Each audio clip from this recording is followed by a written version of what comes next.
에, 제가 이제 우리 교회가 이제 20주년이 됐습니다.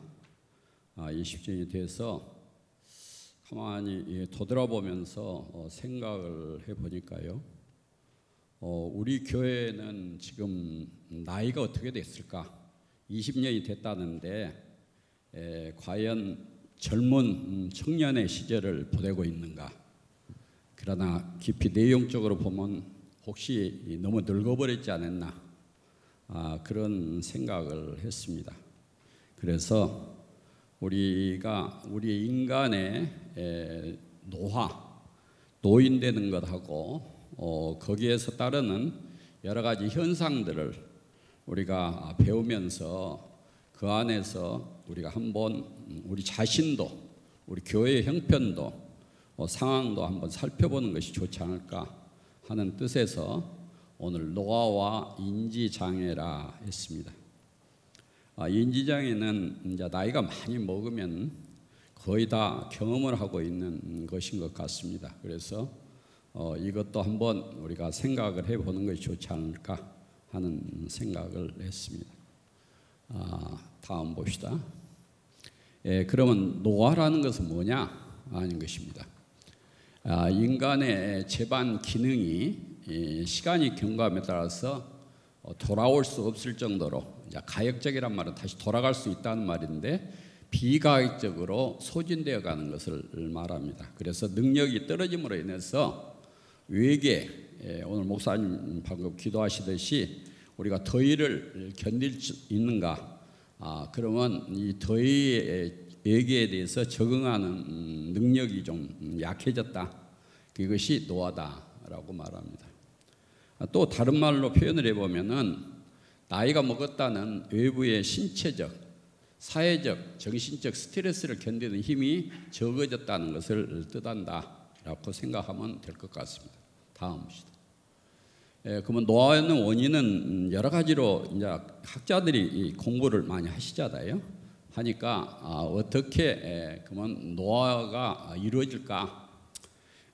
가장 좋은 것이 유전적인 방법. 유전적으로 이미 우리는 노화되게끔 딱 만들어져 있다는 것입니다. 그 예로 보니까 거기에 쥐나 토끼는 한 2년, 3년 내지 5년 되면은 늙어서 죽게 된다. 고양이는 한 20년, 소는 한 30년, 사람은 한 120년. 120년은 이미 성경에 창세기 6장 3절에 보니까 그 하나님의 사람들이 이렇게 태어나고 그 다음에 사람들의 자녀들이 태어나서 그들하고 이렇게 결혼하고 이렇게 하면서 하나님께서 영이 떠나시면서 너희들 나이가 인간 수명은 한 120세 될 것이다 라고 창세기 6장 3절에 말씀을 하고 있습니다. 우리가 창세기 6장 3절을 보니까 여호와께서 이르시되 나의 영이 영원히 사람과 함께 하지 아니하리니 영이 함께 하지 않으니 이는 그들이 육신이 됨이라. 그러나 그들의 날은 120년이 되리라 하니라. 또 시편의 90편에 보면은 여러분이 나이가 70 정도로 잡고 앉았고 좀 전 장성하면 80 산다. 이렇게 또 말하고 있는 성경도 있습니다. 어쨌든 프로그램이 딱 120년 살도록 만들어졌다. 그 다음에 이제 환경설입니다. 환경이 사람을 늦게 만들어서 죽게 만든다. 이렇게 이야기합니다. 여러분이 잘 아는 것처럼 여러 가지 환경들이 좋지 않잖아요. 우리 인간들이 너무나 많은 공업을 발달시키다 보니까 매연, 그리고 이제 오존층도 막 파괴되기도 하고 그래서 환경이 나빠져서 죽게 될 것이다. 우리 사람들이 흔히 말하는 중에 여러분이 잘 아는 생로병사란 말이 있잖아요.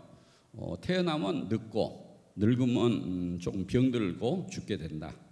그런 과정을 일종의 라이프 사이클, 삶의 주기를 살게 된다 라고 보는 견해가 있고요. 그 다음에 성경은 어떻게 하느냐? 우리가 아까 말씀에 읽었습니다.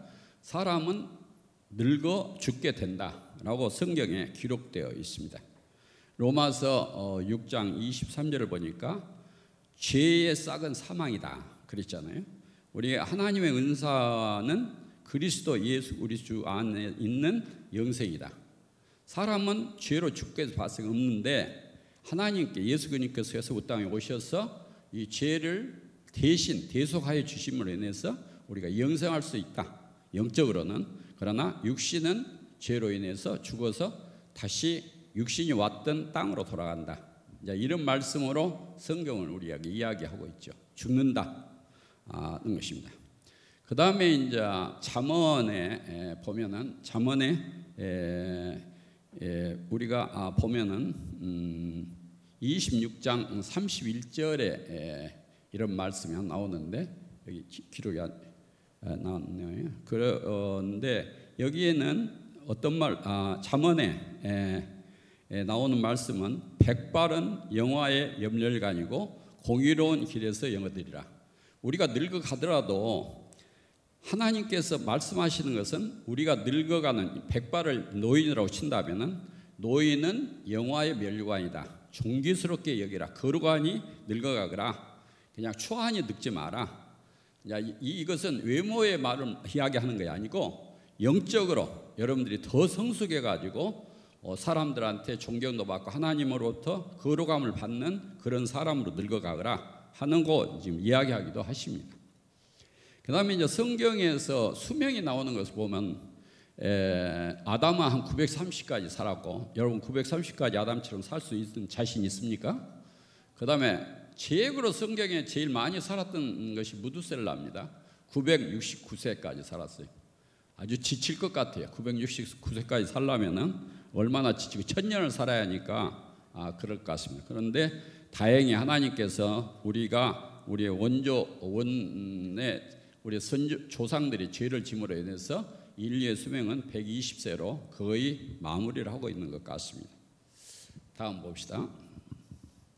한국의 노인 인구와 평균 수명을 보십시오. 여러분들이 다 노인도 계시고 노인을 모시고 계시는 우리 성도님들이 다 계시니까 노인에 대해서 조금 관심을 둬야 할 것 같아요. 노인 인구가 몇 명이나 되느냐? 그 것입니다. 노인 인구가 20%라고 해요. 노인 인구가 전체 인구의 5천만이면 20%면 몇 명이니까 1000만 정도 되죠. 거기를 1024만으로 지금 이야기하고 있죠. 24년도 기준입니다. 인구 중에서 65세 이상이 약 20%가 됐습니다. 그새 20%가 됐는데 23년도에 약 900만으로 통계가 나왔어요. 16.5% 전체 인구에. 그런데 이제 1년 지나고 나니까 24년 12월 23일 기준으로 통계청에서 1023만 안 정도의 인구가 나왔다. 그래서 노인 인구가 1000만을 이미 넘었었어요. 1024만 됐다.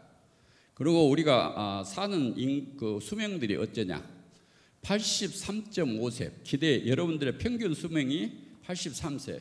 우리가 6.25 지나면서 지날 때 우리 평균 수명이 얼마였습니까? 약 한 40세 정도였습니다. 엄청나게 늘었죠. 우리나라 인구가. 일본을 부러워했죠. 그런데 지금 83.5세입니다.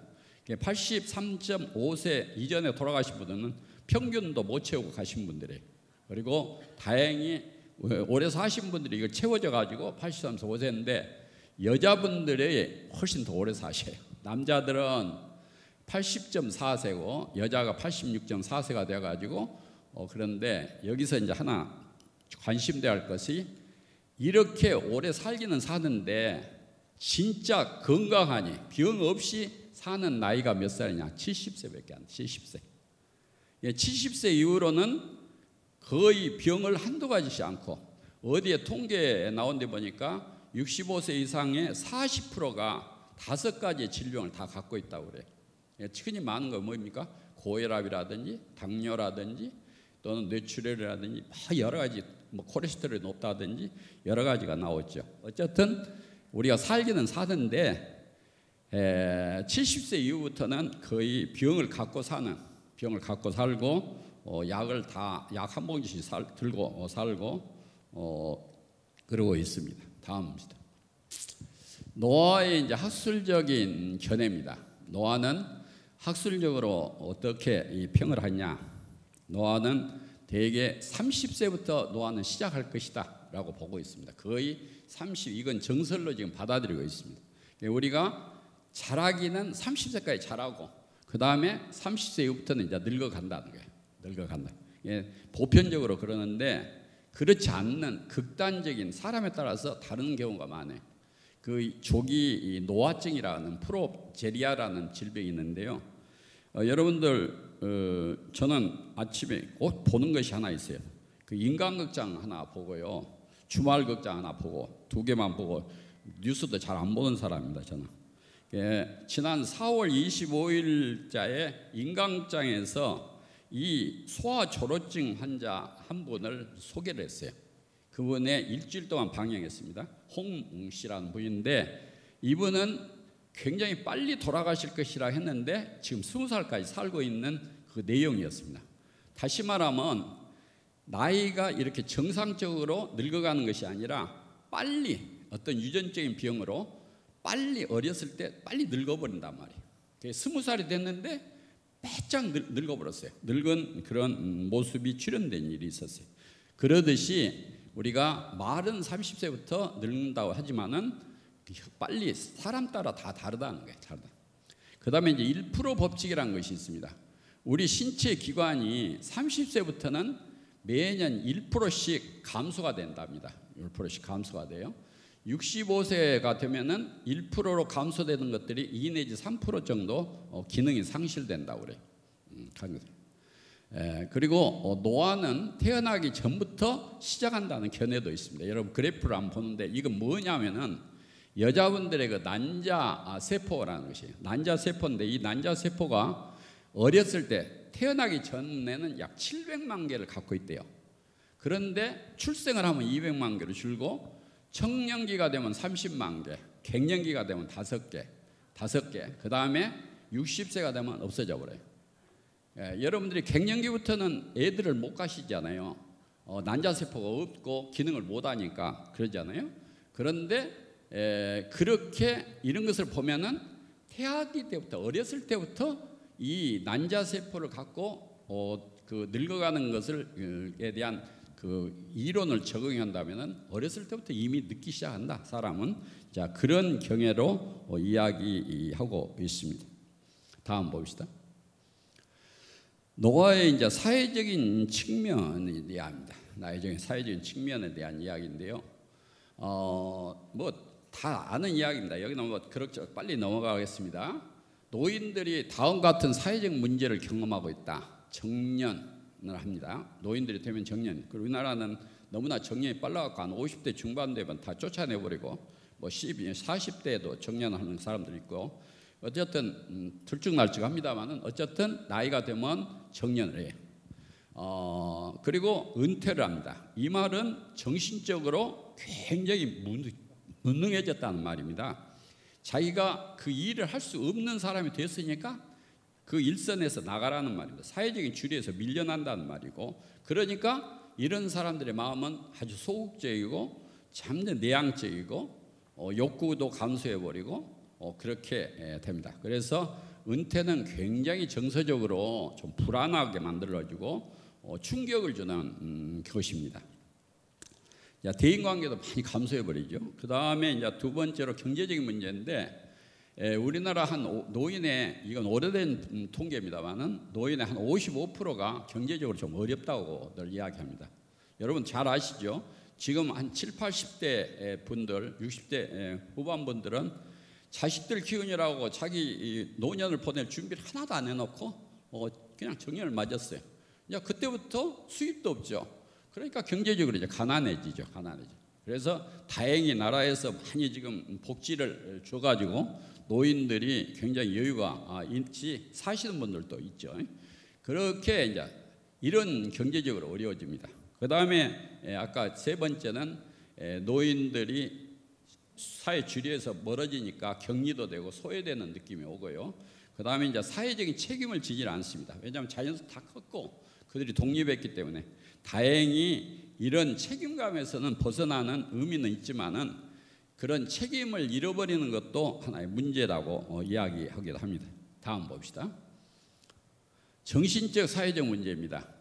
예, 인지 기능, 오늘 인지가 빼져 버렸네요. 인지 기능이 변화가 온다는데, 우리가 인지라는 것은 이제 무엇을 말하냐면요, 우리가 아는 것을 인지라고 생각하시면 됩니다. 아는 것.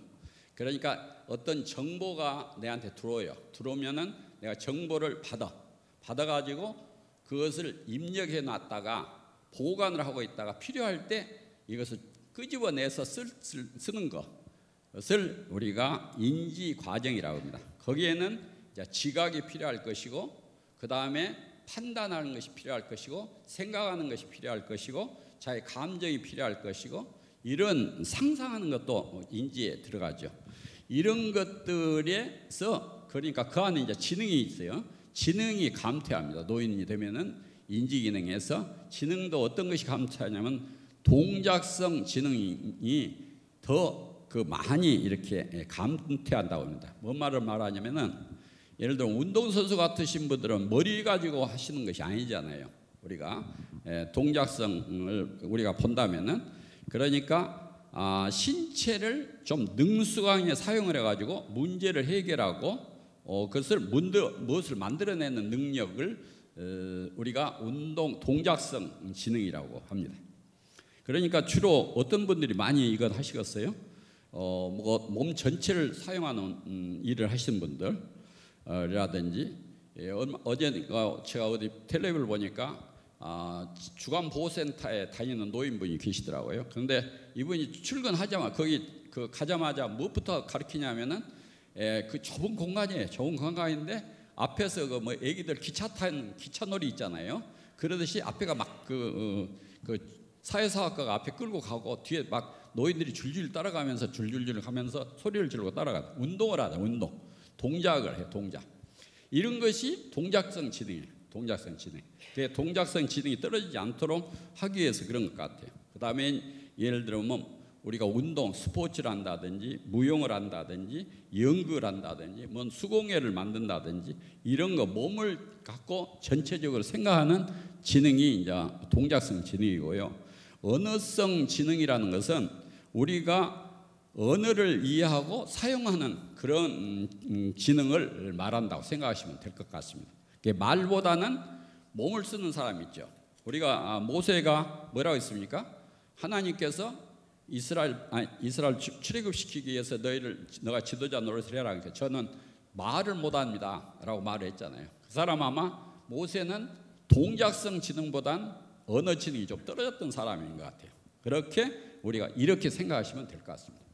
그 다음에 이제 기억력이 감퇴가 돼요. 기억력도 여러분들이 나이 자신 분들 보시면 어떻습니까? 옛날 초등학교 유치원 다녔던 그 생각은 나요. 그런데 어제 한 일주일 전에 했던 생각은 잘 안 나, 못 나. 그러니까 그것을 과거에 최근 옛날 유치원 다닐 때나 중학교 다닐 때, 초등학교 다닐 때 기억을 다 하는 것은 과거 기억이라 하고, 최근 기억, 그건 어제 한 일주일 전에 일어났던 일들은 최근 기억인데 최근 기억이 더 많이 망가집니다. 그 다음에 정보 처리가 안 돼요. 학습 능력이 안 돼. 소위 말해서 새로운 것을 배우지를 못해요. 저도 자주 많이 제 자녀들한테 얻어듣고 있는데요. 무엇을 가르쳐주면 모르겠어요. 금방 또 잊어먹어버려요. 그럼 또 물어야 하고, 그렇게 학습력이 떨어져버려요. 학습, 러닝이 안 돼, 러닝. 예. 그 다음에 이제 성격이 변화갑니다. 노인들 특징이 뭐예요? 이기적이고, 좀 의존적이고, 내향적이고, 좀 수동적이야. 그리고 상당히 경직성이, 고집이 셉니다. 고집이 세지. 조심성도 세고, 그리고 자기를 많이 아껴요. 자기 뭐 아껴요. 제가 잘 아는 분이 한 분 얼마 전에 돌아가셨는데요. 제가 참 좋아하는 분이었어요. 사업가였는데, 이분이 나중에 이제 무엇이 생겼냐면은 전립선 암이 뼈로 막 퍼졌어요. 퍼져가지고 제가 보기에 그 연세가 93세인가 되셨는데, 제가 그랬어요. 이거 전립선 암 치료하시다가 더 그 치료에 못 이기시려면 모르겠습니다. 그랬더니 아니래요. 내가 우리 집에 있는 내가 갖고 있는 벌어놨던 돈 다 쓰고 어쨌든 치료를 해야겠다. 그런데 어떤 의사를 잘못 만났는지 의사가 그렇게 할 수밖에 없었는 거지. 주사 한 번, 뭐 5번인가 맞았는데 한 번 맞는데 1억이 든대. 그래가지고 거기를 치료를 받으러 가셔서 2번째도 못 채우고 돌아가셨어요. 그래서 제가 보기에는 굉장히 이기적이 되더라고요. 내가 그 본인을 너무 시달리시니까 치료하시다가 치료에 치여가지고 돌아가시려면 모른다 그랬는데 그것을 그래서 제2유년기 어린애 같은 어린애들은 자기밖에 모르잖아요. 엄마하고 둘이 밥 먹고 있는데 엄마 밥까지 다 뺏어 다 먹어버리고 앉았고 그러잖아요, 애기들은. 그 다음에 3번째는 인생을 반추합니다. 옛날 것을 많이 생각하고 옛날에 어쨌다, 옛날 자기가 어쨌다, 과거에 어떻게 잘 지냈다, 나가 굉장히 성공했다, 실패했다 이런 이야기를 많이 합니다. 그래서 우리 말 중에 있죠. 청년은 미래를 보고 장년은 현재를 보고 노인은 과거에 판다. 그래서 과거에 많이 산다고 합니다. 우리나라도 대부분 과거를 많이 살아요. 옛날 것을만 자꾸 안 적고 계속 앞으로 나갈 생각은 안 하고 과거가 어쨌고 과거가 어쨌고. 그러나 이제 과거도 중요하죠. 과거가 앞으로 나아가는데 현재 살아가는데 굉장히 중요한 지침이 될 수가 있어요. 지침은 될 수 있어요. 그 다음에 4번째는 식생활의 변화입니다. 노인들이 음식 투정을 많이 하시잖아요. 음식 투정을. 그리고 노인들이 음식 투정이 많은데 저는 이렇게 느껴요. 머리에는 옛날 맛이 있어요. 머릿속에 남아 있어요. 저걸 먹으면 맛있다. 저거 참 맛있는 것이다. 라고 생각을 머릿속에 남아 있는데 이 혀는 늙어버렸어요. 혀가 약 3분의 1 앞이 혀가 있는데 여러분 혀를 내놓으면 혀 3분의 1 앞부분이 그 맛을 보는 데거든요. 근데 여기는 둔해져 버렸거든요. 늙어가지고. 그러니까 맛을 보면 그 맛이 안 나. 그러니까 옛날 멋은 있는데 똑같은 음식인데 맛이 없다고 굉장히 투정을 부려요. 특히 이제 며느리를 괴롭히는 시어머니 같은 분들은 굉장히 괴롭히죠. 굉장히 괴롭히고 자녀를 괴롭히고 맛도 없는 거 준다고 그러고 똑같이 해주는데 자기가 해먹던 대로 주는데도 그래. 음식 투정이 많아지. 다음 봅시다. 그 다음에 이제 조금 이렇게 이제 노인들 이야기인데 그 중에 이제 우리가 인지장애라는 이야기를 좀 해야 할 것 같습니다. 인지장애. 얼마 전에도 보니까 가장 노인이 되면서 걱정되는 것이 이 인지장애라고 그래요. 우리가 기억력을 잃어버리는 겁니다. 인지장애는 여러 가지가 있는데 여기서 지금 인지장애라 하는 것은 경도 인지장애 이거 또는 치매라는 이름으로 불려지고 있습니다. 대개 이제 의학적으로도 똑같이 마일드 코그니티브 디스오더라고 나오고 디멘치아라고도 하고 그럽니다. 지금 이제 그런데 여기는 오늘 치매에 대한 이야기를 우선 기록해 놨고 나중에 조금 제가 설명해 드릴게요. 일단 옛날에는 노망했다, 망령들었다 그런 말로 많이 표현을 했어요. 그런데 뭔 말이냐면은 치매를 정의를 하면은 정상적으로 뇌가 성숙을 했는데 후천적으로 어떤 일이 있어갖고 외인에 의해서 기질적으로 뇌가 손상을 받아요. 그래가지고 파괴돼 버렸어요. 그래갖고 결과가 어떤 것이냐? 아까 같이 인지장애가 옵니다. 인지라는 것은 내가 아까 뭐라 했어요? 지능이 필요하다. 그 다음에 학습이 필요하다. 언어가 필요하다. 사고가 필요하다. 판단력이 필요하다. 그 다음에 상상이 필요하다. 이런 등의 인지 기능이고 고도의 정신 기능이 전반적으로 감퇴해버리는 것이. 그리고 이제 치매가를 의학적으로는 4종류로 봅니다. 3종류로 그 종류를 뭐 종류가 있는 거 아니고요. 그 치매의 범주 안에 들 수 있는 증상을 크게 나누면 3가지로 나왔어요. 하나는 지금 이야기하는 인지 기능이 떨어지는 거예요. 인지기 지금 여기서 말하는. 그 다음에 2번째로는 그 의학적으로는 뭐라고 하냐면은 행동 정신 장애가 온다고 그래요. 행동 정신 장애가. 행동 장애가 오면 어떻게 했어요? 성격 변화가 온다든지 감정, 행동 조절 장애가 오고 그래가지고 여러 마치 정신 장애가 오듯게 옵니다. 예를 들면 제가 이제 대학에 있을 때 이쪽에 많은 연구를 해봤는데요. 환자들이 치매에 있는 환자분들이 결국은 어떤 결과가 나오냐면 망상 같은 게 생겨요. 망상은 잘못된 믿음을 망상이라고 하거든요. 망상이 생기는데 조사를 해봤더니 광범위하게 조사를 해놔서 좀 적용하기는 어렵죠. 한 40%가 망상이 있더라고요.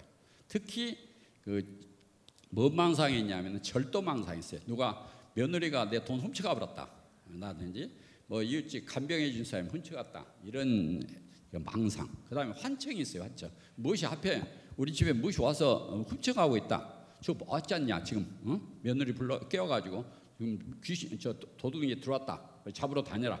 근데 사람 아무도 없는데 그렇게 환청이 있어요. 그 다음에 이제 행동장애가 있어요. 아주 저 복잡해지고 싸납고 폭력적입니다.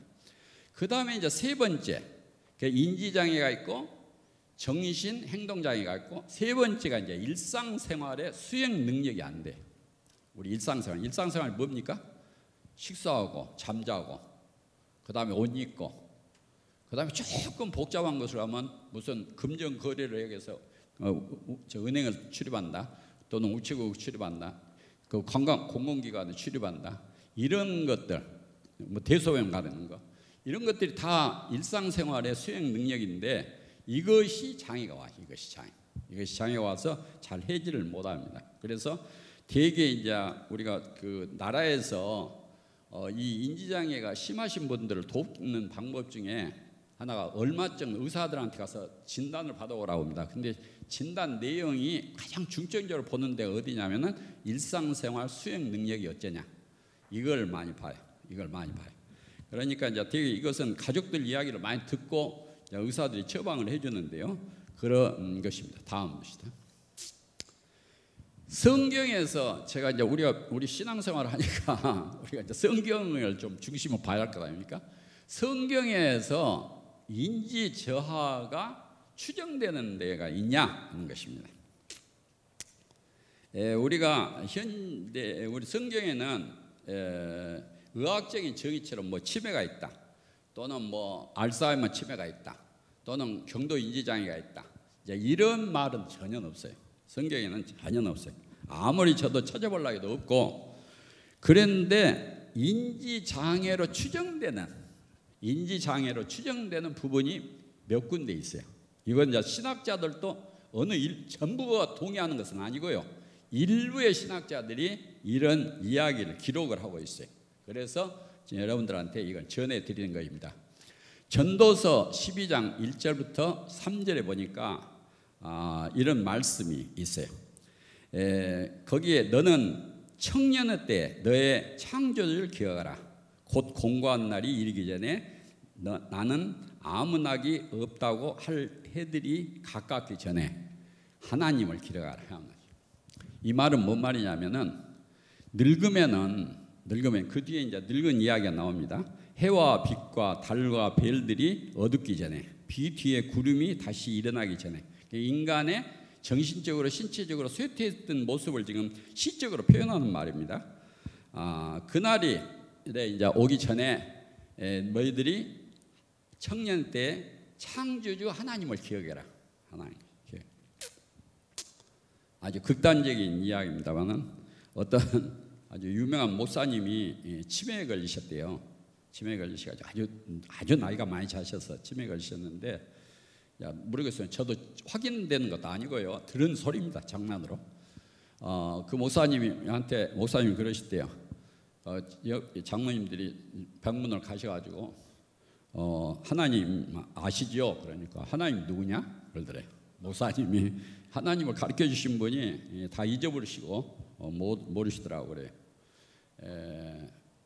우리가 그럴 수가 있잖아요.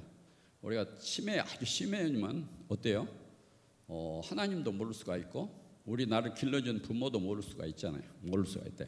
노년기에 쇠퇴가 되면은 이런 것이 온다. 그때 이 기억하란 말이 참 의미가 있어요. 아마 나이가 먹으면 청년의 때를 지나고 아까 같이 어두운 시대가 오게 되면은 기억 상실이 있는 너 건강 상태가 될 것이다. 이 말씀을 지금 표현하고 있는 말 같아요.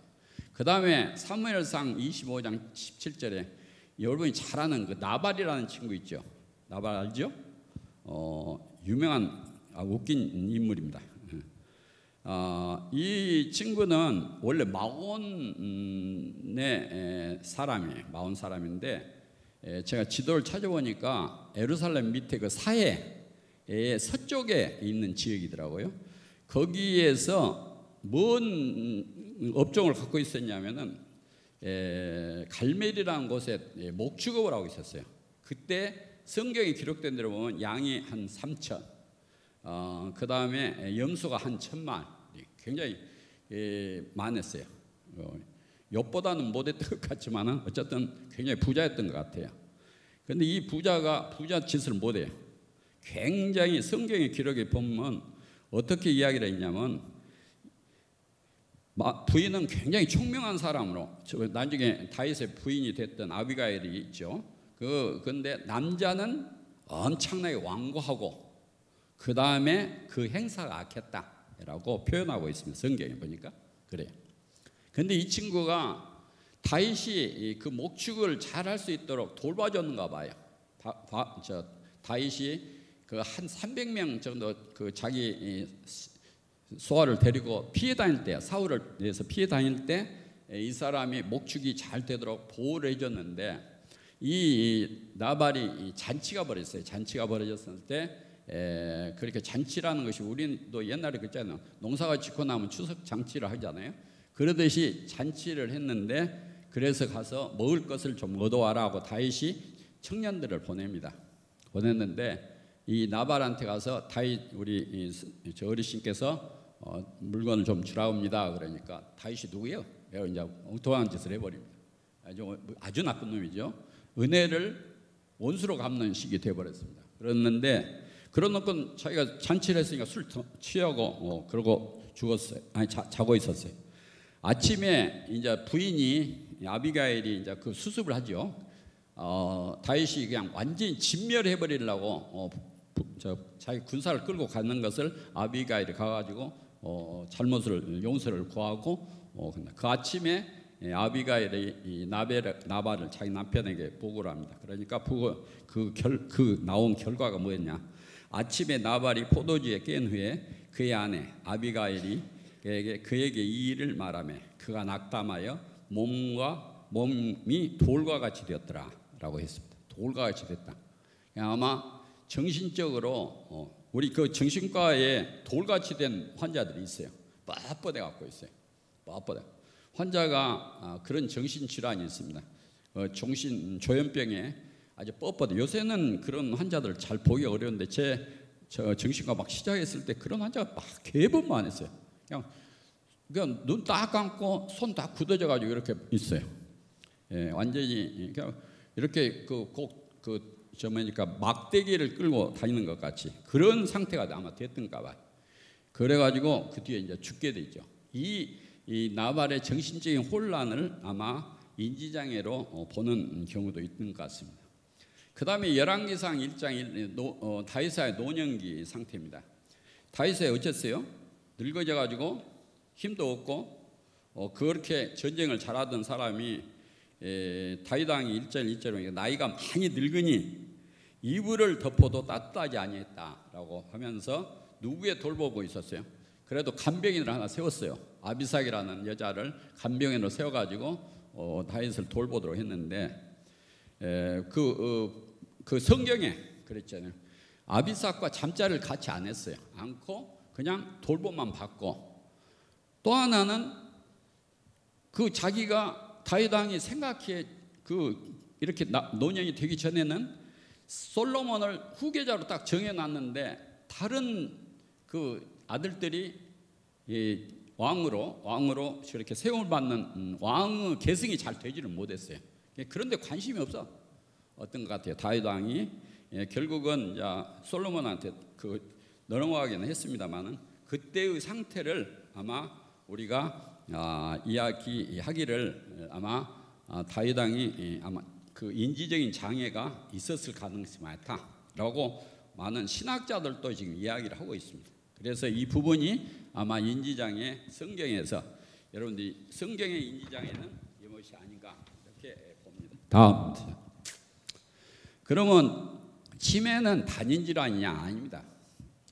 원인이 여러 가지가 많아요. 제일 한 7, 80개 정도의 원인이 있다고 그럽니다.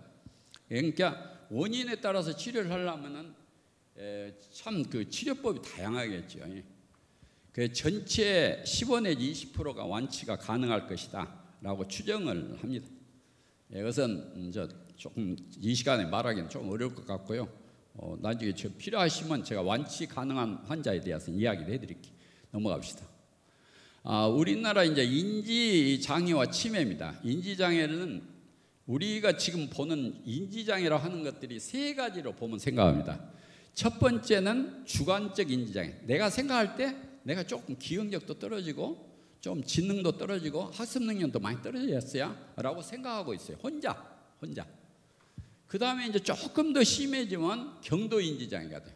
경도 인지 장애는 65세 이상의 인구의 15%가 기답니다. 그리고 이것이 경도 인지 장애에서 정말 치매로 넘어가는 것은 10 내지 15% 정도밖에 안 되고 그 외에 나머지 약 90 내지 85%는 회복이 돼요. 회복이 돼가지고 정상으로 돌아갑니다. 이렇게 되게 하는데 이 경도 인지 장애는 한마디로 말하면 이렇게 생각하시면 돼요. 나이에 비해서 인지 기능이 떨어졌어요. 저하가 됐어요. 그런데 일상생활엔 크게 지장이 없어요.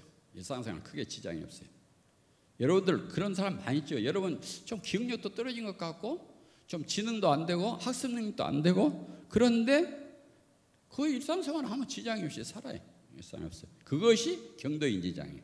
그 경도인지장애. 그리고 다른 지능들 뭐 주의력이라든지 판단력이라든지 이런 것들도 거의 정상이에요. 정상으로 지내고 있습니다. 그런데 이제 치매는 그렇지 않죠. 치매는 아까 뭐라 했어요? 인지장애, 기능장애가 심해요. 그래갖고 일상생활에 장애가 있어요. 장애가. 그리고 점점적으로 나빠져가고 가역적이질 않아요. 그 치료가 되냐? 되게 안전한 아주 심한 치매, 그 퓨어한 치매, 진짜 치매는 돌아오질 않아요.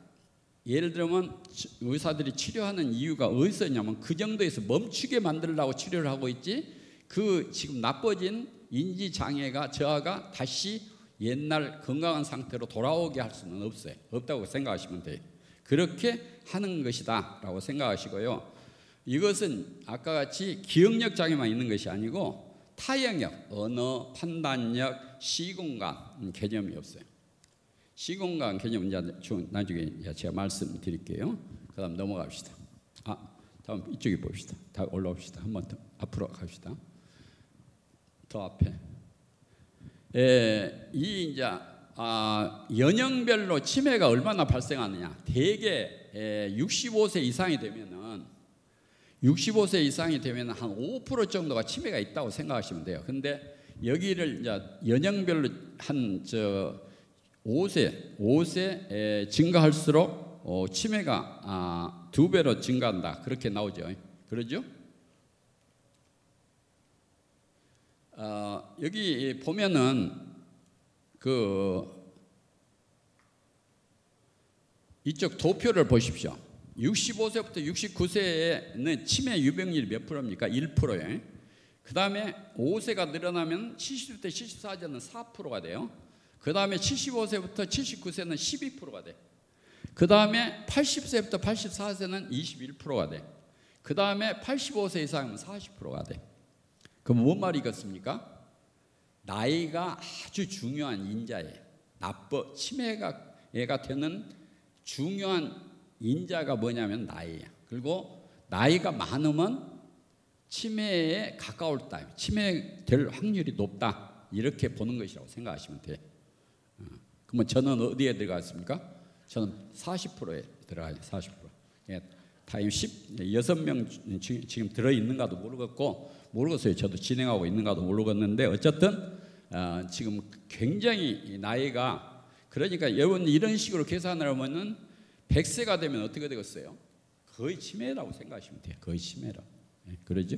우리가 그렇게 생각하시면 될 것 같습니다. 다음 봅시다. 치매 위험인자입니다. 이건 좀 알아두셔야 해요. 왜냐하면 준비를 안전히 해야 하니까. 우선 나이는 안 먹어갈 수 없잖아요. 나이는 먹어야 하니까 할 수 없죠. 그 다음에 두 번째가 유전적 인자입니다. 요새는 유전이 막 발전해가지고요, 유전 검사를 해버려요 미리.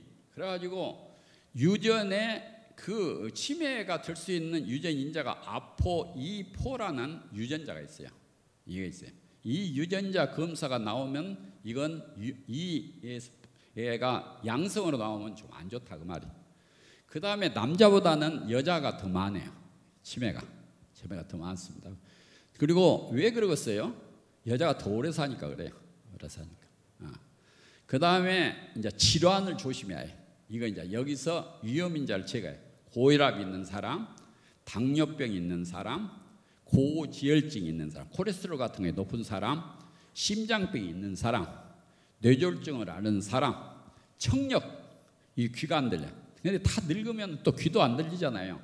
귀도 안 들리고 눈도 잘 안 보이고 그러잖아요. 근데 참 어쨌든 이렇게 좀 그 인지장애가 올 수 있는 요소가 너무 많아요. 그 다음에 이제 우울증이에요. 우울증. 그 다음에 수면질환, 잠을 못 자, 불면증에 시달리는 사람들. 그 다음에 이제 생활 습관입니다. 운동이 부족하다든지, 담배를 많이 피는 사람들이, 음주를 많이 하는 사람, 또 살이 둥둥이 쪄갖고 비만인 사람, 그 다음에 또 마지막으로 인지 활동이 부족한 사람이에요. 머리를 안 써. 머리를 안 쓰고 다 해주기를 바래. 네가 좀 해줘. 우리가 나이가 먹으니까 잘 모르겠으니까 저도 우리 자녀들한테 이거 해주라는 소리 많이 해요. 근데 사실은 이건 잘못된 거예요. 내가 머리를 써야 해. 머리를 써야 한다고. 머리를 써야 한다. 그 다음에 낮은 교육 수준, 그 다음에 사회적인 고립, 외로움, 노인이 되면서 올 수 있는 요소들이 전부 있어요. 여기에는 이제 치매 위험인자가 얼마나 위험하냐. 비만인 사람은 1.6배가 높고, 그 다음에 운동 부족하면 1.6배가 더 다른 사람보다 더 치매가 걸릴 수 있고, 술을 많이 먹으면 2.2배가 많고, 뇌가 손상을 입으면 한 2.4배가 많고, 우울증이 오면은 1.7배가 많아요. 다른 사람, 건강한 사람보다 그렇게 많이 온다 하는 것을 지금 갖고 있습니다. 다음 봅시다. 여기는 치매가 다시 아기가 되는 병이다. 이쪽에는 가능 연령입니다. 얘가 태어나서 1 내지 3개월부터 2세까지를 쭉 올려놓은 것이고, 그때 애들의 능력에 대한 이야기. 1 내지 3개월이 되면 머리를 좀 가누죠. 6개월 내지 10개월이 되면 혼자 앉고, 그 다음에 1세가 되면 혼자 걷고, 15개월은 말하고, 그런데 이렇게 애가 이제 성장해 가요. 머리 가누기부터 해갖고 이제 12세 정도 되면은 12세 그 정신 연령이 되면은 취업도 할 수 있고 그렇게 돼요. 근데 치매가 만약 걸리면, 알츠하이머 치매가 걸리면은 어떻게 되느냐? 12세 정도의 그런 지능, 능력을 가지면 경도 인지 치매가 돼요. 그 다음에 8세부터 12세 정도가 되면 경도 치매가 되고, 5 내지 7세가 되면 중등도 치매고, 4세, 5세부터 3세까지 이것이 중고도고, 그 다음에 15개월 이하는 고도 치매가 되는, 소위 말해서 성장해 가듯이 거꾸로 아기가 되는 거예요. 여기는 좀 장난치게 이제 우리 슬라이드 만드신 분이 이렇게 나왔는데, 97세 엄마가 나를 엄마라고 부릅니다. 엄마 말이 됩니까? 엄마가 딸한테 엄마라고 부르고 앉았으면 쓰겠냐 그 말. 안 되지. 거꾸로 지금 됐다 그 말이. 다음 봅시다. 치매를 일으키는 대표적인 병이 뭐냐? 알츠하이머 치매. 여러분들이 치매하면 알츠하이머 치매를 주로 말하죠. 알츠하이머 치매가 제일 많아요. 이렇게 생각하시면 돼요. 우리 치매가 아까 70 내지 80개 원인이 있다고 그랬죠? 그 중에 제일 많은 치매가 알츠하이머 치매예요. 알츠하이머 치매는 알츠하이머라는 사람이 만든 병입니다. 제 이름을 붙였어요. 이것은 주로 뇌 피질이 있어요. 뇌 피질이 있는데, 뇌 피질이 퇴화되는 것을 말해요. 이것은 여러 가지 어떤 원인에 의해서 치매가 되는데, 약 50%, 치매 환자의 50%가 이 알츠하이머 치매예요. 대부분. 그러니까 우리가 치매 환자 왔는데 내 치매 이름이 뭐예요? 그러면 알츠하이머 치매일 가능성이 50%요. 그러면 돼요. 그런다고 해서 알츠하이머 치매를 진단 내리려면은 굉장히 어려워요. 왜 어렵냐면은 나중에 돌아가신 후에 뇌를 생검 검사를 하기 전에는 정확한 진단 내리기는 어려워요. 어쨌든 알츠하이머 치매가 50%, 그 다음에 혈관성 치매가 25%. 우리나라에 많은 것이 고혈압에다가 뇌출혈, 뇌졸중 같은 것이 많아서 풍을 앓으면 오죠. 그 다음에 이제 알츠하이머 치매하고 혈관성 치매가 같이 오는 것이 20%. 그러니까 50%, 25%, 20%면 얼마이며 95%죠. 5% 나머지가 이제 그 외의 치매들이에요. 뇌장애성 치매,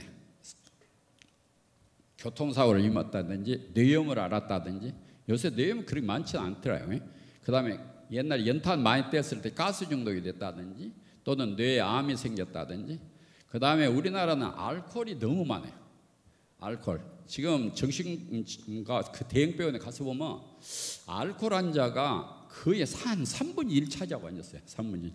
알코올, 이 알코올성 치매. 그 다음에 요사이 참 많아지는 게 파킨슨이에요. 파킨슨 병으로도 치매가 옵니다.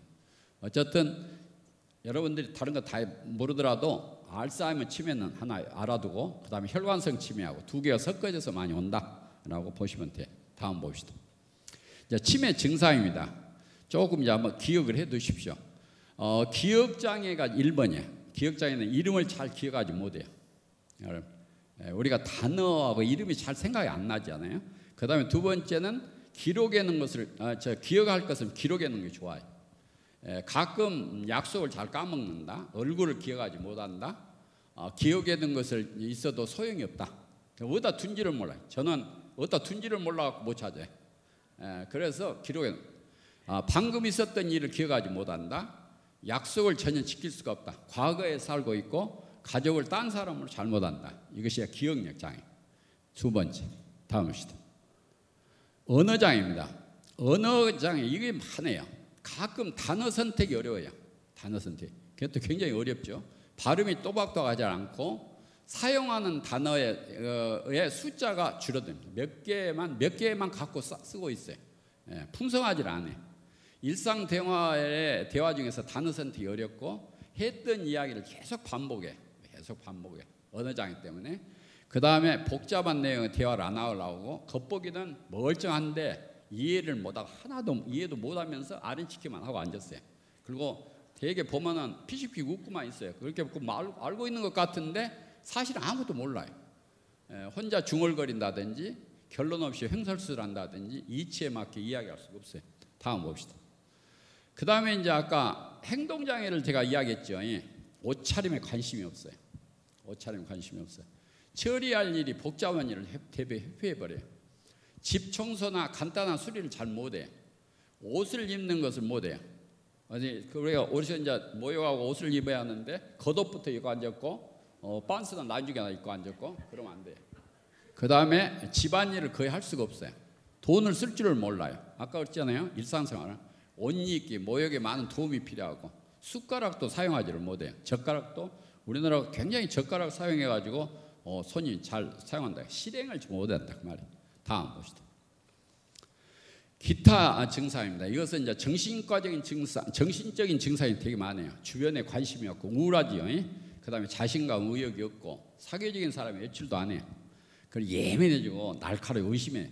그 다음에 망상, 아까 잘못 믿는다고 그랬죠. 그 다음에 환청, 환시, 헛것이, 되게 환시가 많아요. 환시가 헛것이 많이 보여요. 헛것이 많이 본다고. 그 다음에 화를 많이 내고 평소와 달리 욕도 하고 난폭해. 굉장히 욕을 잘해요. 그렇게 점잖으신 분이 욕짓거리가 하고, 그래서 근데 이렇게 조용하게 또 지내는 분들이 있어요. 그래서 순한 치매도 있다고 그러더라고요. 그 다음에 불면증, 배, 방황, 초조, 이런 불만, 배 이런 것 때문에 사람들이, 여러분 가끔 우리 그 시에서 막 뜨잖아요. 공지 누가 어떤 분이 옷은 어쩌고 키가 몇 미터 신발은 어떻게 신는 분이 지금 가출해 가지고 찾고 있다. 그래 배회를 해요.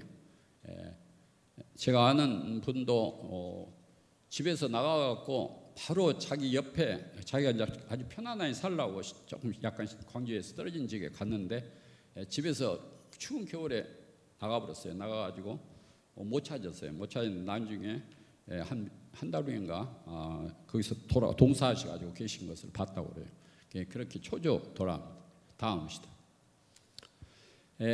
이 모든 그 성인들, 노인들의 병이 아까 말하는 뭐 크게 제가 얘기했죠. 당뇨, 고혈압, 뇌졸중, 콜레스테롤 이런 것이 있는데 뭐 암 여러 질병이 있는데 그 중에 이제 하나가 이 치매, 인지장애인데요.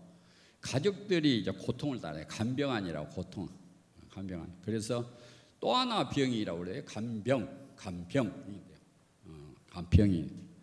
가족들이 굉장히 괴로워요. 우울하고 수치감, 죄책감, 자기가 마치 잘못 모셔가지고 부모님이 질병에 걸린 것처럼 가족들 이해가 안 돼. 그 다음에 이제 그러다 보니까 자기가 못 이기고 환자를 학대해요. 노인들을 확대해버려요. 신체적 학대, 여기 많이 나왔잖아요. 정서적 학대. 특히 제일 그 학대 대상이 누구냐면은 가족들이에요. 가족들. 자녀들이 부모를 저렇게 학대해. 경제적 학대. 어디는 노인들을 방임해버려가지고 그냥 돌보도 안 해버려요. 그 다음에 어떤 거는 병원에다 갖다 맡겨놓고 오도가도 안 해버려요. 제가 어디 병원에 그 옛날에 11년까지 정년하고 나서 그 대형 병원에 있어봤는데요. 제 병원이 아니고 그 옆에 가서 요양병원이 있는데 거기에서 건강이 나빠지셔가지고 가족들한테 연락을 한가 봐요. 연락을 하는데 연락을 하면은 부모 자식들 말이 좀 들어봐요. 돌아가시면은 좋은 그 장례식장 하나 해가지고 거기다 맡겨 놓으십시오. 그러면 저희들이 그래 돌아가셨단 말 듣고 내려갈랍니다. 그러고 앉았어. 참 그런 홀자 붙을 놈들이 많네. 유기하고 그래. 다음시다. 정상적인 이것은 보지 말고 넘어갑시다. 건강한 노후 생활을 위해서 건강을 여러분이 이제 해야 할 일이에요. 우리가 인지장애 안 빠지려면 어떻게 해야겠냐? 성인병을 안 걸리려면 어떻게 하냐? 일을 해야 한다. 우선 일을 해야 한다. 일. 봉사활동, 식물 가꾸기, 체력이 허락하는 작은 일이라도 해야 한다. 건강 관리를 해야 해. 건강. 그 신체, 정신, 사회적 건강을 잘 지켜야 해.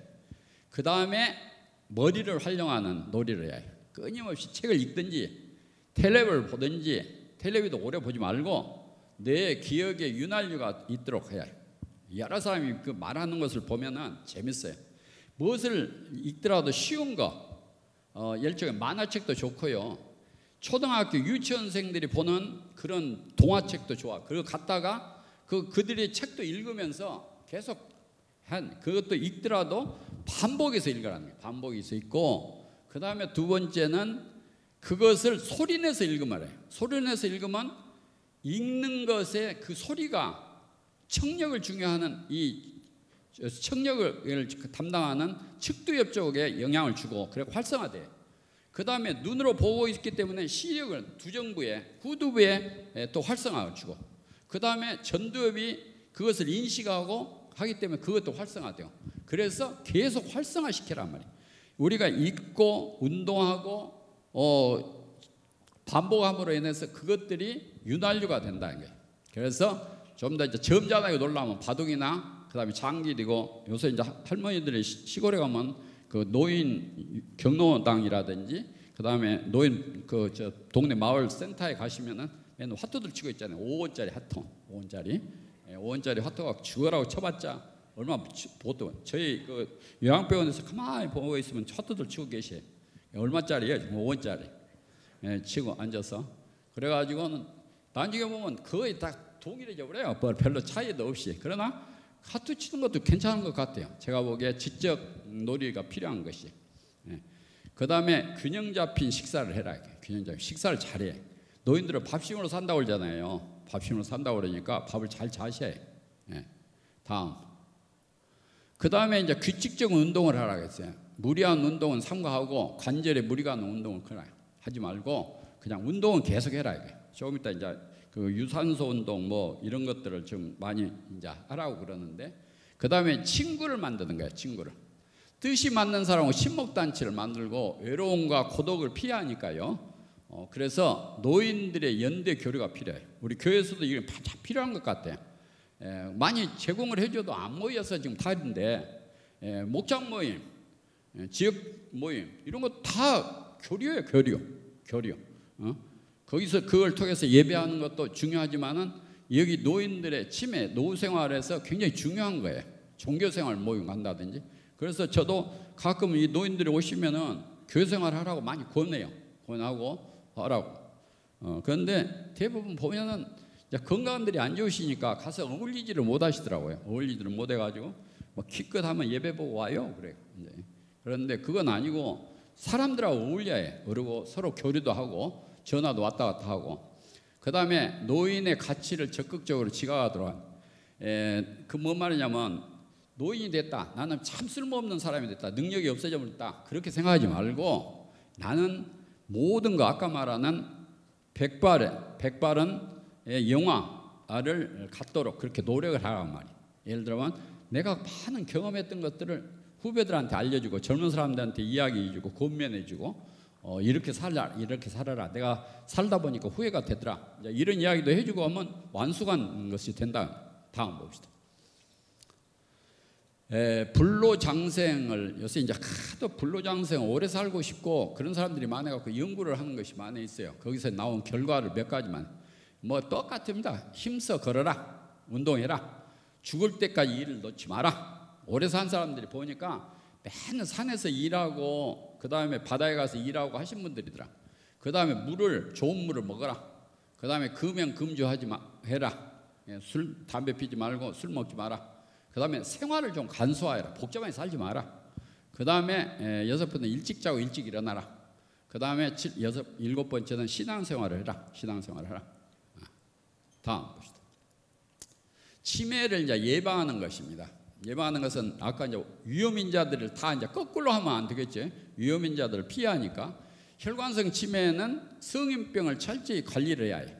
그래서 뇌하고 관계되는 뇌는 수없는 혈액이 가잖아요. 혈액. 그 다음에 심장하고 많이 가요. 그러니까 그 혈액 수단이 잘 되도록 동맥경화 같은 거 이런 것들이 잘 안 되도록 해야 돼요. 그 다음에 운동하라. 그 다음에 알츠하이머 치매가 오려면은 미리 조기 발견해라. 항상 해라. 어떤 사람은 그런 말을 하더라고요. 우리 굉장히 지역에서요 보건소에서 치매 센터를 많이 갖고 있어요. 그러니까 여러분들이 2년에 한 번씩 건강보험센터에서 공공단에서 신체 검사하라고 나오잖아요. 그때 알츠하이머 치매에 가서 한 번씩 검사를 해보시는 게 좋아요. 좋아요. 그 다음에 은퇴 후 활동이 필요하다. 친구하고 사귀어라. 매년 신체 검사 때 치매 척도를 검사를 해라. 그 병원 같은 데서 해주니까 그 치매센터 안 가시려고도 저 신과 병원 같은 데서 치매 척도 해거든요. 그 다음에 음식 관리를 해라. 이것이 치매 예방. 다음.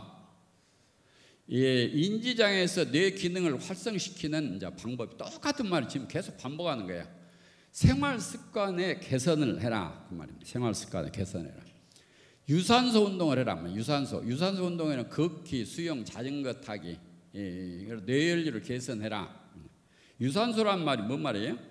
유산소는 에너지원으로 사용하는 그 산소를 에너지원으로 사용하는 거예요. 그게 우리가 운동을 하다 보면은 유산소 운동을 하다 보면은 우리 몸에 있는 지방하고 여러분들이 먹었던 탄수화물, 쌀이라든지 밀가루 같은 거 이런 거 통해서 나갔던 이런 것들하고 산소하고 이렇게 합해져 가지고 이것이 에너지를 만들어요.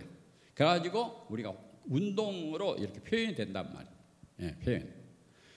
되게 이런 걷기, 수영 그런 거 따지지 말고 그냥 걷기, 수영, 자전거 타기 이런 것들은 다 유산소 운동이라고 생각하시면 돼요. 혈류도 개선하게 되고 신경세포의 생성도 돕고 주위에 매일 하는 거면 좋고 제 친구는 1시간씩 저쪽 금호동에서 사는데 그 5.18 공원을 열심히 걷는다고 그래요. 1시간, 꼭 1시간씩. 내가 너무 심하게 한다 그래. 3 내지 5회 30분 이상 혼자 한다. 하는데 유산소 운동은 내가 운동을 하면 땀이 좀 나야 하고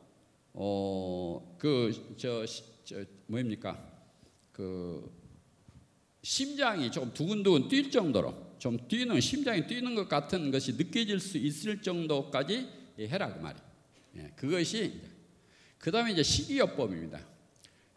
과일, 채소, 견과류, 생선, 올리브 오일 중심으로 가공식품, 포화 지방이라든지 우리가 여러분 포화 지방 뭐입니까? 삼겹살에 그냥 기름 덩덩 붙은 거 그런 것이, 설탕 이런 것은 좀 최소화해라. 먹기는 먹어도 많이 먹지 마라.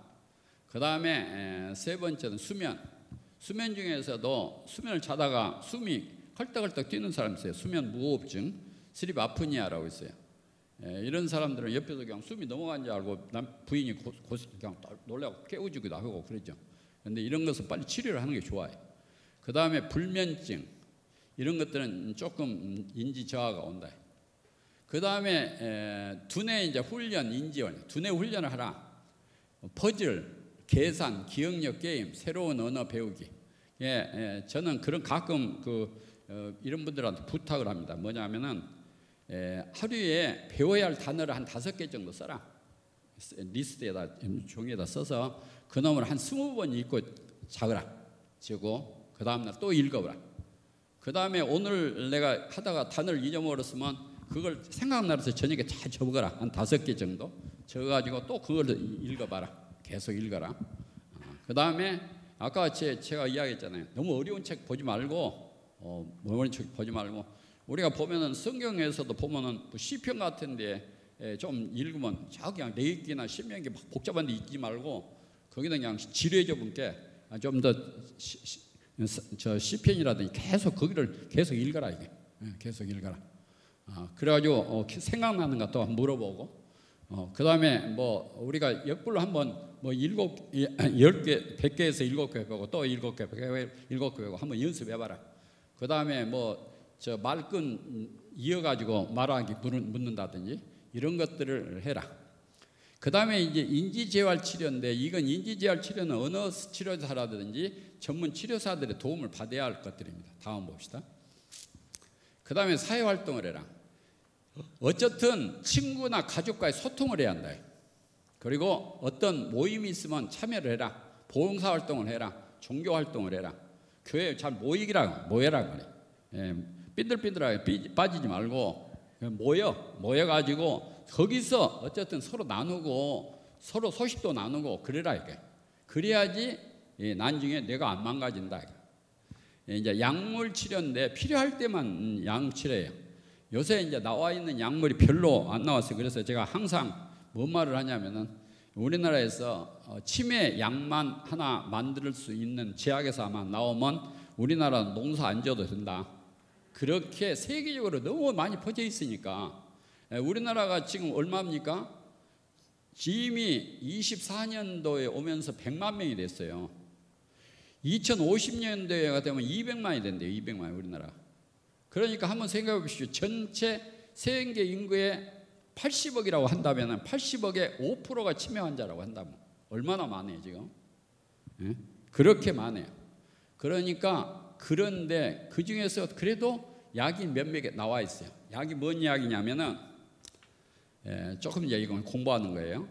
우리 기억을 주로 관장을 하는 지역이 어디냐면은 이 측두엽에 있어요. 측두엽 이쪽에 양쪽 측두엽에 있는데 여기에 여러분들이 참 많이 들어보실 거예요. 해마라고 하는 부분이 해마라고 좀 깊숙이 들어있어요. 여기서 기억을 관장해주고 있는 그 장소에 다른 부분도 많이 도와줘요. 전두엽도 좀 도와주고 있고 그런데 거기에서 그 뇌의 부분은 측두엽이고 해마란 부분이고 라고 하는데 거기에서 생물학적인 인자가 뭐가 필요하냐면 아세틸콜린이라는, 여러분 혹시 아세틸콜린 이야기 들어봤죠? 정신과에는 뇌에 가서 신경 전달 물질이 몇 개 있어요. 제일 많이 여러분이 듣는 것이 도파민이에요. 도파민은 아주 기분이 좋게 해주는. 그 다음에 세로토닌이라고 있어요. 우울증하고 관계되는. 그 다음에 아세틸콜린이 있어요. 아세틸콜린. 더 많이 이야기하면 여러분 머리 아플게 그냥 도파민, 세로토닌은 우울증 하면 그냥 세로토닌을 조정해. 아세틸콜린이 부족하면 인지 장애가 온다고 지금 알려져 있어요. 그래서 이 아세틸콜린이 뇌에서 만들어지고 있는데 이것이 밖으로 분해돼서 밖으로 못 나가게 해줘. 그 약들이 이것을 이야기해. 알츠하이머스 초기에 쓰는데 이것을 뭐라고 하냐면 아세틸콜린 분해 효소를 억제해주는 약이에요. 그러니까 분해를 못하게 해버리면 분해를 해주는데 관여하는 효소를 기능을 못하게 해버리면 아세틸콜린 분해가 안 되죠. 그래서 뇌에 남아있어. 그 주로 쓰는 것이 도네페질이에요. 아리셉트라고 하는 약인데 그 다음에 똑같은 약이 리바스티크민이라는 약이 있고 갈락타민. 리바스티크민은 엑셀론이라고 나와 있고요. 갈락타민은 레미닐이라는 약으로 나와 있어요. 그런데 저희들은 저희 병원에서 잘 안 쓰고 도네피질만 가끔 써요. 그런데 저는 그렇게 많이 도네피질까지도 잘 안 써요. 그 다음에 이제 이 아세틸콜린하고 관계없는 약들이 있어요. 관계없이 그래도 그 약이 이제 메만틴이라는 약이 하나 있고요. 여기 안 나왔는데 그 다음에 여자들이 그 갱년기가 되면은 산부인과 같은 데 가면 처방을 받는 약이 있어요. 에스트로겐 호르몬, 에스트로겐. 그것도 상당히 치매를 막아준다고 그래요. 그 다음에 이제 아주 그냥 약방 감초같이 쓰는 약이 있어요, 병원에. 그것이 은행잎에서 추출한 징코빌로바라고 타나민이라는 약이 있어요. 타나민이라는 약이 이 인지를 개선시켜주는 약이다. 그렇게 알려져 있어요. 그 외에도 뭐 비타민 B12가 있고 그 다음에 갑상선 치료제가 도움이 된다. 그 다음에 이제 기저질환을 고치면 돼요. 고혈압, 당뇨, 고지혈증, 우울증, 불안 이런 것들은 철저히 관리를 잘해야 해요. 이것 때문에 치매가 될 수 있으니까. 그 다음에 아까 금연하고 절주는 하라고 했죠. 우리 교회에서는 안 나오겠죠. 다음. 없어요? 예. 제가 어쨌든 간단히 이렇게 근데 오늘 보면은 여러분들이 이제는 거의 다 그 인지장애가 될 가능성이 많은지않아요 우리가. 아까 85세가 넘으면 어쩐다 40% 나온다고 했더니 그 다음에 더욱에 5%씩 증가한다고 그러니까 90세가 되면 얼마예요? 또 5%가 지나니까 한 60%. 100세가 되면은 김영석 교수 같이 그런 분 말고는 전부 거의 치매일 가능성이 있어요. 그래서 요양병원이라든지 노인병원만 많이 그렇게 모여들게 생겼어요. 왜냐하면 집에서 모시기 어렵고 간병비 많이 들고 그러니까 그러면 우리가 이제 미리 그 인지장애에 안 빠지도록 조심해야 한다. 조심해야 할 것에 대해서 오늘 잘 기억하세요. 다른 것은 뭐 쉽게 이제 운동하는 거 아주 쉬운 것들이니까 하지 말고 뇌를 활동할 수 있도록 도와주는 거예요. 성경책도 많이 봐야 하고 성경책도 안 외지더라도 계속 성경의 쉬운 부분을 계속 외워야 해. 저는 교회 와가지고 마지막 기도를 다 새벽 예배 끝나고 나면 꼭 외우는 성구절이 3개가 있어요. 외우고 있어요. 왜냐하면 그것이 내한테 좀 도움이 된가도 모르겠어요. 그래도 단어가 잘 생각이 안 나요. 그래가지고 우리 김영희 권사한테 이거 뭐예요? 하고 가끔 물어보더니 자기도 모르게 또 이건 뭐예요? 나한테 묻고 앉았고 단어가 생각이 안 나요. 단어가 생각이 안 나요. 그런데 나중에는 또 생각이 나요. 한참 후에는 생각이 나요. 그래서 저는 마일드 경도 인지장애 주소인에 지금 머물고 있는가도 모르겠다. 그러면 아까 같이 주관적인 장애 일선 정상적인 노화에서 올 수가 있다. 그러니까 여러분들 책 많이 읽으시고요. 그 다음에 교회 잘 오시고요. 모여서 가족 여전도면 여전도 잘 섬기고 목장처에 잘 섬기면은 치매 안 걸려요. 안 걸려. 딱 돼 있어요. 그 다음에 이제 우리가 아까 제가 서두에 이야기했습니다. 우리 교회가 20년 됐습니다. 20년 됐으면 팔팔해야 할 때죠. 그러죠? 노화를 걱정할 때가 아니죠. 그런데 현상은 노화가 많이 오고 있어요. 한국 교회가 노화가 있어요. 1960년, 70년대에 막 성령 대부흥이 있고 그냥 교회가 그냥 제가 어디 교회를 섬길 때 그 교회를 건축을 딱 끝났어요. 건축 끝나고 나니까 다 하나 차버렸어요. 우리 교회도 제 기억에 2005년도에 교회가 세워가지고 7년 후에 12년 그때 우리 교회가 하나 찼어요. 그래가지고 제가 어떤 기획했냐면은 제가 우리 김영희 원사하고 둘이 앉아서 뭐 교회 또 다시 지으려면 몰라 그랬어요. 근데 뭐예요 지금? 싹 빠져버렸잖아요. 어디로 다 감소해져. 모든 지능도 감소해져 버리고 열의도 감소해져 버리고 신앙적으로도 감소해 버렸어요. 우리가 노아에 지금 빠져 있어요. 노아에 빠져 있어요. 노아에 안 빠지려면 어디에 갔어요? 뇌를 굴려야 해. 뇌를 무엇으로 굴려야 이제 우리는 성경을 갖고 계속 읽고 그 다음에 모이기에 힘쓰고 서로 격려하고 서로 위로하고 주 안에서 공동체를 이뤄가는 연습을 계속 해야지 안 늙어요. 아까 같이 프로제리아 같이 조기에 늙어버리면 쓰겠습니까? 그 홍누구 같이 20살 됐는데 그 사람이 발견됐을 때 6개월도 못 산다고 의사가 진단을 내렸대요. 근데 20년을 살았어요. 20세가 됐다고 어느 교회를 나가서 피아노를 치더라고요, 그 친구가. 그러니까 막 박수를 보내주고 있더라고. 혹시 프로제리아 같은 교회가 되면 안 되겠다. 그래서 그것이 교회가 공동체뿐 아니라 내 신앙이 늙어버리면 안 되겠다 그 말이에요. 우리는 계속 하나님 뵐 때까지 영생의 길에 갈 때까지 계속 성장해 가야 해요. 늙으면 안 돼 이제 우리는. 그러죠? 그래서 오늘 말씀을 우리 신앙생활과 우리 교회에 적용을 해봤으면 좋겠다 하는 생각을 해봤습니다. 기도합시다.